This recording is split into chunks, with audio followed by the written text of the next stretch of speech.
Hi guys, मेरा नाम है आशुतोष। अभी आप जो टेबल देख पा रहे हैं यहाँ पे, कुछ ऐसे इस टेबल को जो आप देख पा रहे हैं, इसमें आपको गलती कहाँ लग रही है? सबका दिमाग एक ही बार में जाएगा कि 2 5 13। ये कैसे हो सकता है? चाहे जो भी बच्चा हो। इसके लिए मैं एक चीज़ बताना चाहूँगा।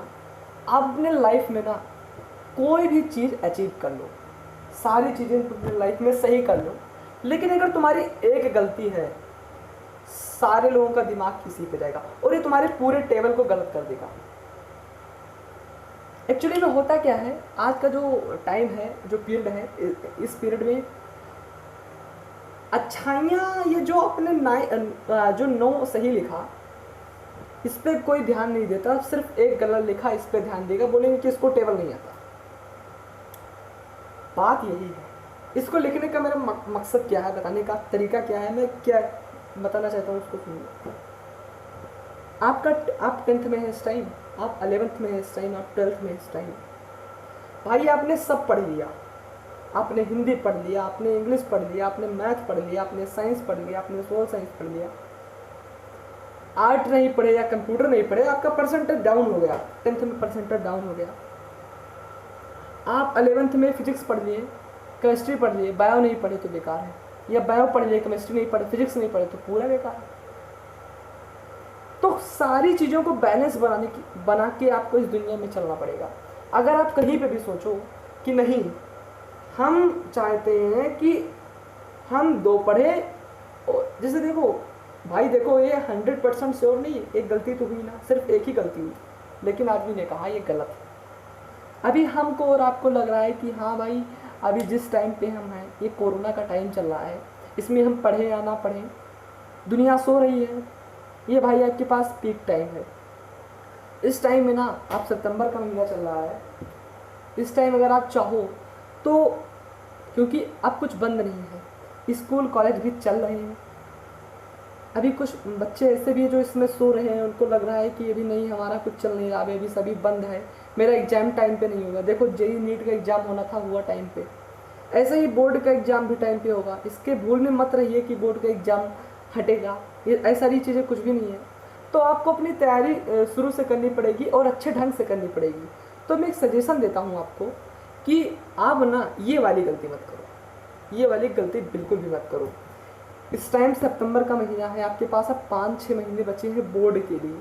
इसको आप सारी चीज़ें जानते हैं, मुझे बताने की ज़रूरत नहीं है, लेकिन आप इसको कहीं ना कहीं पे लिख लीजिए, ठीक है? अगर आप मेरा बात मानते हैं तो, कि मेरे पास 6 मंथ का अब टाइम बचा है और हमको ये पढ़ना है। फिजिक्स के लिए देखिए, कोई भी साइंस में हर बच्चा अगर चाहता है तो फिजिक्स की वजह से आता है, क्योंकि उसमें न्यूमेरिकल्स ज़्यादा होते हैं और आई थिंक चैप्टर जो होते हैं ना, बहुत लेंदी होते हैं।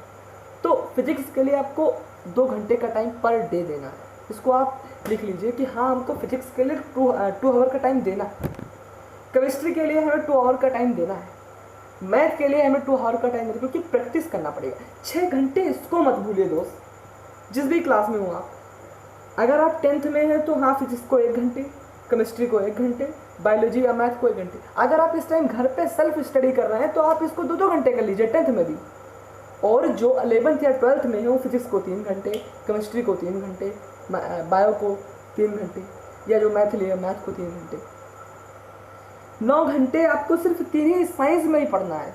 और 2 सोशल साइंस के लिए आपको एक SST के लिए, 10th के लिए बता रहा हूँ, सोशल साइंस के लिए एक चैनल आ रहा है जिसका नाम है BKP, यानी भाई की पढ़ाई नाम है।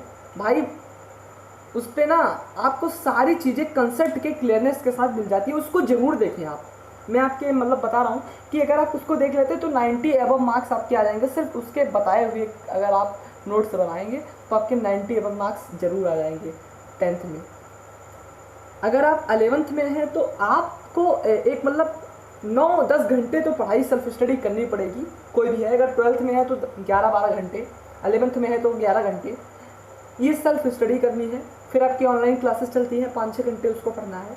यानी कुल मिला के घर पे इस टाइम होंगे सब लोग, तो 15-16 घंटे आपको एक दिन में पढ़ने हैं।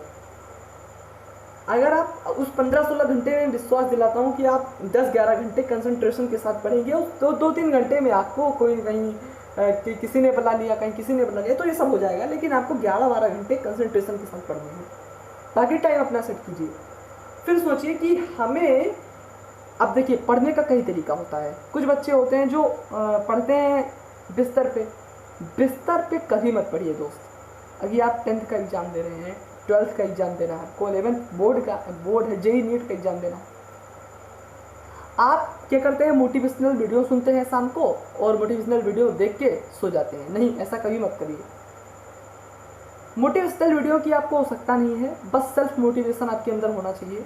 क्योंकि आप ना आज ही जाके अपने दीवार पे लगा लीजिए कि मुझे 10th में इतने परसेंटेज लाने हैं, मुझे 11th में इतना करना है, 12th में मुझे इतना करना है।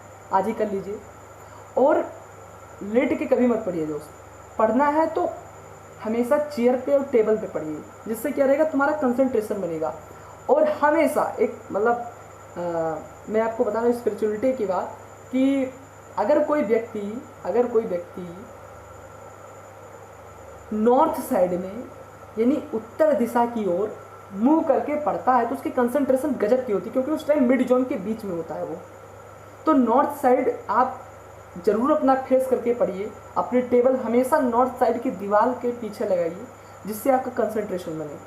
और दूसरी चीज़, अगर आप किसी चीज़ को, जैसे आपको सुबह, देखिए अगर ज़िंदगी में सफल होना है सिर्फ एक चीज़, तो सुबह उठना चाहिए। 4 बजे उठिए, सुप्रभात का टाइम, थोड़ा बाहर जाइए।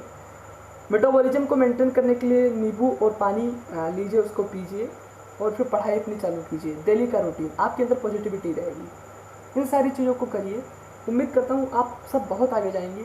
और अपने इस सिलेबस को भाई ज़रा ध्यान दीजिए, क्योंकि सितंबर का महीना आ गया है, हमको फरवरी मार्च तक ख़त्म करने हैं सारी चीज़ों को।